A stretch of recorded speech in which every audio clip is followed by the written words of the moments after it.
Hello everyone. This is the first episode in our series on the moons of the solar system. The subject of this video is one of Jupiter's moons. Currently, Jupiter has 97 known natural satellites. The four largest are called the Galilean moons, discovered by Galileo in 1610. They are Io, Europa, Ganymede, and Callisto. These four moons were the first celestial bodies discovered to not orbit the Earth. At the time, this became key evidence in overthrowing the geocentric model. Today, we're going to talk about the most volcanically active world in the solar system, Io. Io's diameter is about 3,642 kilometers, making it the fourth largest moon in the solar system, slightly larger than our moon. It has the highest density and strongest gravity of any moon in the solar system. This is because it has almost no ice, which is a unique characteristic. Most moons of the outer planets have a lot of ice, but Io is almost entirely composed of metal and rock. Therefore, it naturally has the lowest water content in the solar system. Our first close-up look at this world was in December 1973, when Pioneer 10 made the first flyby of Jupiter and its moons, taking pictures of many of them, including Io. However, due to suboptimal lighting and timing conditions, the images of Io were of very poor quality. It was impossible to make out any special landforms, let alone discover volcanoes. Humanity's first clear view of Io came in March 1979, when Voyager 1 transmitted the first clear close-up photo. While analyzing this image, one of Voyager's engineers, Linda Morabito, noticed a faint, plume-like object on Io's limb. At first, she thought it might be a shadow or an image artifact, but after further analysis confirmed it, she discovered 9 such plumes on Io's surface. These plumes were not shadows or image artifacts, but columns of magma reaching hundreds of kilometers high. And just like that, humanity had discovered active volcanoes beyond Earth for the first time. 6 months later, in September 1979, Voyager 2 flew past Io at a distance of 1.13 million kilometers. Although Voyager 2 wasn't as close to Io as Voyager 1, a comparison of the images from the two spacecraft showed that the volcanoes on Io had changed over those 6 months. Of the 9 plumes observed in March, 8 were still active in September. Only the volcano Pelee had ceased its activity during this period. Io has over 400 active volcanoes, and Pelee is one of the most representative. It is located on the side of Io, facing away from Jupiter. Look at this image. The area circled in red is the Pelee volcano. This is its caldera. When Pelee erupts, the magma plume can reach a height of 300 kilometers. The large, umbrella-shaped feature in the upper right of the image is the plume formed by Pelee's eruption, the same one Linda discovered. But even more impressive is the red ring surrounding it. This is sulfur ejected during the eruption that cools and settles in the sky. This red ring has a diameter of over 1,000 kilometers and is the most prominent feature on all of Io. The volcanoes on Io are very different from those on Earth. First is the eruption height and the shape of the ejecta. Look at this image. It's a comparison between Pelee and the 1883 eruption of Krakatoa on Earth. Because Io has virtually no atmospheric drag, the volcanic material doesn't fall back immediately, but spreads out in the vacuum like a firework. This ejecta goes directly into space, with some eruptions reaching heights of 300 to 500 kilometers. In contrast, eruption plumes on Earth generally reach a maximum of a few tens of kilometers. Second is the temperature of the magma. Earth's magma is primarily molten silicate material, with temperatures generally between 700 to 1,400 degrees Celsius, cooling to form rocks like basalt. While Io's magma is also primarily silicate-based, its magnesium and iron content is much higher than Earth's. Its temperature is generally above 1,400 degrees Celsius. Some volcanoes, like Loki and Pelee, have measured magma temperatures as high as 1,700 degrees Celsius. This is the hottest magma yet discovered in the solar system, very similar to the primordial magma of the early Earth. As this magma cools, it releases various sulfur-containing substances, forming the colorful surface you see now, which often leads people to say Io looks like a rotten orange. But this raises a question. Io has neither Earth-like plate tectonics nor enough sunlight to provide it with energy. Why does it have such intense geological activity? In fact, its energy comes from a very special mechanism called tidal heating. Io is the closest of Jupiter's 97 moons to the planet, so it is stretched by Jupiter's powerful gravity. At the same time, it is in an orbital relationship with Europa and Ganymede called a Laplace resonance. This is a resonant relationship between three or more celestial bodies. Their orbital resonance ratio is 4 to 2 to 1. For every one orbit Ganymede completes around Jupiter, Europa completes 2, and Io completes 4. This resonance forces Io's orbit to remain a subtle ellipse rather than a perfect circle. So, as Io orbits Jupiter, its distance from the planet varies. This, combined with the gravitational pull from Jupiter, causes Io's interior to be constantly squeezed and stretched. Ultimately, the frictional heat generated by this tidal action causes Io's interior to heat up continuously, resulting in intense volcanic activity.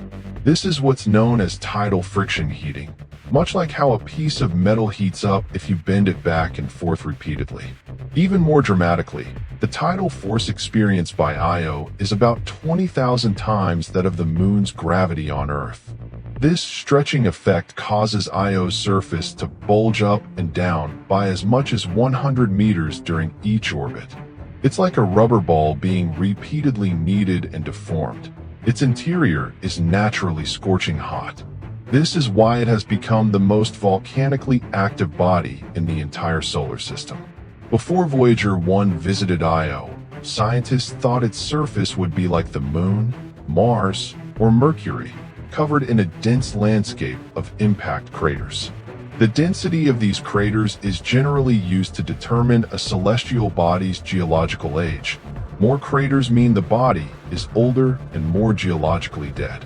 But when the first images came back to Earth, scientists were stunned. Io's surface has almost no obvious impact craters. Instead, it is a landscape of smooth plains, dotted with various volcanic craters and lava flows. This doesn't mean Io has never been hit by meteorites. Rather, the material spewed from its volcanoes has likely covered up any craters that once existed. Above the plains are many high mountains. It's estimated that Io has 100 to 150 large mountains, with an average height of around 6 kilometers. The tallest among them is Buson Montes, which stands about 17.5 kilometers high, twice the height of Mount Everest on Earth. The formation of these mountains is somewhat similar to plate tectonics on Earth. They have been pushed up from Io's crust. What's more interesting is that on Io, areas with many mountains have fewer volcanoes, and areas with many volcanoes don't have prominent mountains. This suggests that Io's crust is divided into regions. Some regions are dominated by compression, making it easier to form mountains, while other regions are dominated by extension, making it easier to form volcanic craters. However, while the mountains on Io are tall and magnificent, almost none are intact. They are all in various states of degradation. The foothills of many mountains are piled with debris from landslides and collapses, indicating that these mountains frequently experience large-scale landslides. On Earth, similar geological phenomena typically occur in seismic zones or areas with weak crustal structures. But on Io, such landslides seem to be the norm. Scientists have also found that the edges of many plateaus or mountains have a scalloped appearance, as if they have been nibbled away bit by bit. This may be because Io's crust contains large amounts of sulfur dioxide, which sublimates easily in a vacuum, causing the mountain edges to loosen and leading to collapses and landslides, ultimately forming these irregular, sawtooth-like edges. Given Io's active volcanoes, does it have an atmosphere? Yes, but it is extremely thin. Its atmospheric pressure is only about 1/100,000th of Earth's. It's primarily composed of sulfur dioxide, with traces of sulfur monoxide, sodium chloride, and atomic sulfur and oxygen. Most of these gases come from volcanic eruptions and surface sublimation. Io's atmosphere constantly changes with time, location, sunlight, and volcanic activity. For example, during the day, the atmosphere becomes thicker near the equator and on the side facing Jupiter, where temperatures are higher, causing sulfur dioxide from surface frost to sublimate. At night, as the temperature drops, the gas recondenses and the atmosphere disappears. Io's nighttime atmospheric pressure is extremely low, essentially a vacuum. Due to the low pressure, this atmosphere offers almost no protection to the surface and cannot form wind or weather. Its only function is to move sulfur dioxide from frost-rich areas to frost-poor areas during the day. Io's atmosphere is not only thin but also unstable, constantly escaping. Jupiter's powerful magnetic field continuously sweeps past Io, acting like a vacuum cleaner, sucking away gases from Io's atmosphere. It's estimated that about 1 ton of material is carried away by Jupiter's magnetic field every second. Therefore, Io must constantly replenish its gases, or its atmosphere would quickly vanish. The main replenishment methods, as we've mentioned, are twofold. One is volcanic eruptions, especially from large volcanoes like Pele, which can spew out tens of thousands of tons of sulfur dioxide per second on average. Although most of it eventually condenses and returns to the surface, some temporarily maintains the atmospheric density. The other is the sublimation of surface frost. When sunlight hits Io's surface, the frozen sulfur dioxide sublimates into gas, maintaining the atmospheric concentration during the day. Even more remarkably, when Io enters Jupiter's shadow, what we call an eclipse, its atmosphere undergoes a visible change. Because Io's surface temperature drops rapidly without sunlight, the sulfur dioxide gas that had sublimated immediately recondenses into frost and falls back to the surface. Scientists using ground-based telescopes have discovered that the moment Io emerges from Jupiter's shadow, its surface suddenly becomes brighter than usual, as if covered by a layer of fresh frost. This phenomenon is called post-eclipse brightening. About 15 minutes later, as sunlight once again hits Io's surface, this frost begins to sublimate, and the brightness gradually returns to normal. Although Io's atmosphere is extremely thin, even almost disappearing at night, it is not without presence. On the contrary, it is this thin atmosphere that, under the influence of Jupiter's magnetic field, produces aurorae. Scientists have observed aurorae on Io when it enters Jupiter's shadow, but not at the poles, at the equator. Io does not have its own magnetic field, so high-energy electrons from Jupiter's magnetosphere can easily pass through its atmosphere, especially near the equator. Here, the path of the charged particles through the atmosphere is longest, collisions are most frequent, and the aurora is brightest. In principle, it's very similar to Earth's aurorae, with high-energy particles striking the atmosphere to produce light. The difference is that Earth's high-energy particles mainly come from the solar wind, while the particles hitting Io come from Jupiter's powerful magnetic field. After the Voyager 1 and 2 flybys of Io in 1979, humanity learned that this world was far more active than we had imagined. To further study the Jovian system, NASA launched the Galileo probe in 1989. After a 6-year journey through space, it officially arrived at Jupiter in 1995. However, Io is not easy to approach. It lies right within Jupiter's most intense radiation belt. Any probe that gets too close risks severe interference. So, upon its initial arrival at Jupiter, Galileo only performed a quick flyby, not even having time to take photos. But this flyby still yielded a very important discovery. Io has a large metallic iron core structure, similar to terrestrial planets like Earth and Mars. Although Galileo's data transmission was later affected by an antenna failure, it continued to photograph Io from a distance during each orbit of Jupiter, revealing new volcanic activity almost every time. It also recorded a massive volcanic eruption at a site called Patera. It was in the ejecta from this eruption that Galileo discovered Io's magma is high-temperature silicate magma, not sulfur as previously thought, and that the magma contains large amounts of magnesium and iron. After its original 2-year mission was completed, Galileo's mission was extended twice. Between 1999 and 2002, it conducted 6 close flybys of Io.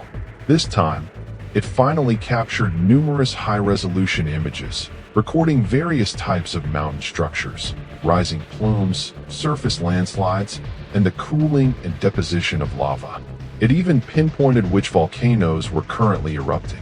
From the data it sent back, scientists gained their first truly complete understanding of Io. Io is an active planet, like Earth, with ongoing geological activity and a constantly evolving surface. In December 2000, the Cassini probe briefly paused in the Jupiter system on its way to Saturn and conducted joint observations with Galileo. It discovered a brand new volcanic plume at Io's Tvashtar-Katina volcano complex, proving once again that volcanic activity on Io is not a rare occurrence, but is happening constantly. On February 28, 2007, the New Horizons spacecraft, en route to Pluto, passed through the Jupiter system. During its flyby, it also aimed its camera at Io, bringing us some more stunning images. Most notably, it captured a massive plume erupting from the Tvashtar volcano. This was the clearest observation of a top-tier volcanic event on Io since Voyager 1 recorded Pele's eruption in 1979. The only currently operational probe that can continue to provide us with updated information on Io is Juno. It was launched in 2011 and officially entered Jupiter's orbit in 2016. Its primary mission objective is not Jupiter's moons, but studying Jupiter's internal structure, magnetic field, and aurorae. Its closest approach to Io was in February 2020 at a distance of 195,000 kilometers, which was a distant observation phase. It wasn't until 2021, as Juno's orbital orientation slowly changed, that it finally began to approach Jupiter's for major moons. On December 30th, 2023, and February 3rd, 2024, Juno completed 2 extremely close flybys at an altitude of only 1,500 kilometers. This was the closest humanity has come to Io since New Horizons in 2007. During the close flyby on December 27th of last year, Juno's near-infrared imager captured this image. This is a near-infrared image of Io's south polar region. The brightest spot in the image, to the right of the South Pole, is a huge heat source. NASA's official estimate is that this heat source has an area larger than Lake Superior on Earth, which is the largest freshwater lake by surface area.